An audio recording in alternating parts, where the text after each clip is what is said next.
No, I'm going to hit about 115. If it wasn't all green like it usually is at that time of year, yeah, you'd want to do it. This is faded from the sun. It'll lose its color with sun exposure. But you'll see a seam of it underground. This is beautiful. We got everybody that's doing this? Or? Yep. We got everybody. Okay. All right, now, a lot of people, when they think of gold mining, you think of panning in the streams for nuggets. Right. Well, you look around this area, there streams. ain't a whole lot for streams. No. And you won't find much for nuggets. What happened in this area was smaller particles of gold. Go ahead, pass that around. Smaller particles of gold that were deposited in quartz veins. What's that called? Quartz. Quartz? Okay. Okay, so all this brown rock you see around here, they're in the liquid gold area. No kidding. Okay, now that gold was eroded out of a quartz vein over millions of years of erosion, and it ended up in the bottom of a wash. And you go in the wash, what they call a dry washer, shovel a bunch of dirt and concentrate, get the veins out, and then you pan it. And that's what you'll find in this area. If you find a rice grain sized piece around here, that's a fish. No kidding. Yeah. Wow. So you'll find a little every time if you know what you're doing, but the little is the key word. Hell, if there was enough gold out here to make a living, that's what I'd be doing. So, like, how much would be? Tourists is kind of fun. How much would be an ounce of gold? How much would this weigh in? You know, I don't even know what that one weighs. Okay. And there is a little waste in there yet. Yeah. I'll explain some of the waste we end up with. But yeah, these quartz veins, they run up and down through the mountains. These probably look like Yellowstone at one time with the geysers. The volcanic eruption stood the mountains up. There were cracks and fissures going up and down through the mountains. Well, we're over thermal. So there was heated, pressurized water and minerals being pushed up through those cracks and eventually filled in with the quartz. And if the gold was being pushed up and the conditions were right, it was left in the quartz. Now, not all quartz has gold in it. You can find quartz that's barren of gold completely. But here's what we end up with when we're done. So, like, how much of these mountains do you guys actually own that you can prospect? Well, this is a little over 20 acres. 20 acres, okay. Now, do you have to pay the federal government? No, this is patented mining property.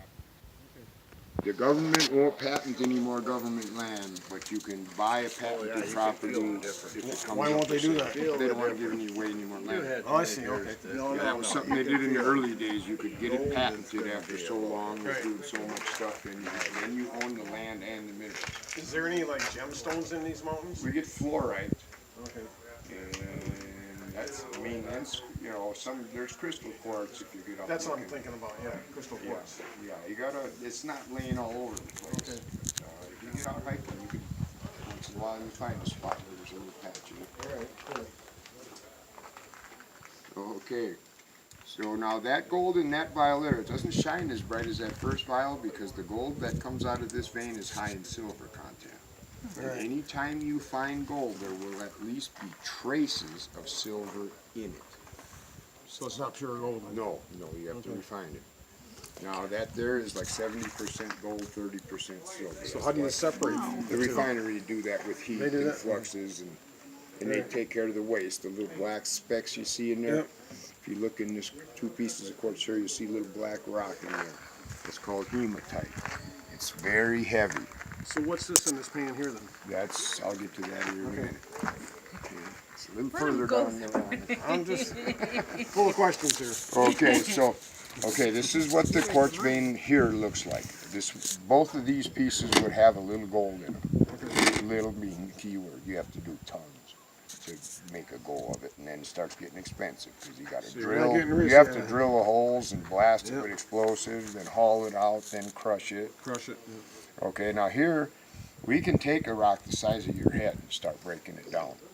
That old rusted relic you see sitting on that stand over there? Yep. It's called the jaw crusher. The earliest maintenance stamp date that we can still read on that big wheel is 1891. Wow. And it still works. We use it. It's a rock-eating machine. This one right here? Yeah. What a jaw crusher is there's 2 heavy-duty steel plates in between those wheels called the jaws. And that one there, they're about yay wide, fingertips are about here in height, and they're positioned inside like this. One of them goes back and forth. Yeah, but generally you have to Okay, you drop that big rock in the top, well, gravity's gonna bring it down for you. And in mining, you have to learn to use gravity. It's just a lot easier to drop a rock than it is to pick one up. It's just Keeps busting it every time it comes together. yeah, Makes just it crunch, smaller crunch, too. crunch, and down it comes. Makes quick work of it too. Good idea. You don't lean over the top looking down in there. There's stuff flying. But you park a wheelbarrow underneath it to catch the rock. That'll spit it out the bottom to 1 inch or smaller in size. And once we've got it down that small, we can feed it into what's called an impact mill, this big red thing up here. Now here's what the inside of one looks like. This is a smaller version of what's inside. There's a paddle wheel that spins really fast. There's hardened steel plates mounted on the paddles.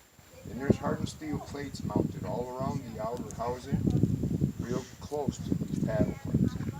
Okay, you drop the rock in the top of the mill, and there's water added at the top. That stops the dust, keeps everything moving.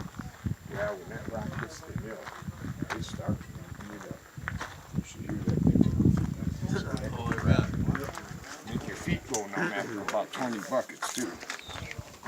But like if we take these 5-gallon buckets, 20 of those 2/3 or 3/4 full with 1 inch or smaller stuff will be right at a half a ton. We don't like to fire this thing up for less than that. It's hardly worth the effort. Yep. But we still fire it up. We're not taking anything out of here anymore. We've given up. If we took any more out of there, we'd have to start timbering it. Okay. Now it's a natural little arch holding itself up. Actually, you'll be safer in the rock there than you were on the highway. I'm serious. Frank I will spent agree to 17 that. years underground. Yeah, that stuff's gotta come down Yeah, I sometime. spent 17 years mining and lining tunnels. And what I always say to be a miner, all you got to do is be smarter than a rock. Come on now, it's not that technical. You have to pay attention, listen, and watch. It's the mechanical stuff that'll get you underground. The rock is real predictable if you're in decent rock. Right. Now, granted, I've been in a couple of tunnels where the rock was a little shaky, but there's ways to still work that. There's a saying, dumber than a box of rocks. Rocks, yeah. That's an old miner saying, that's where that originated from. That boy's dumber than a whole box of rocks. Okay, now if you want to come around this way where you can kind of see up into the mill, you guys might want to come around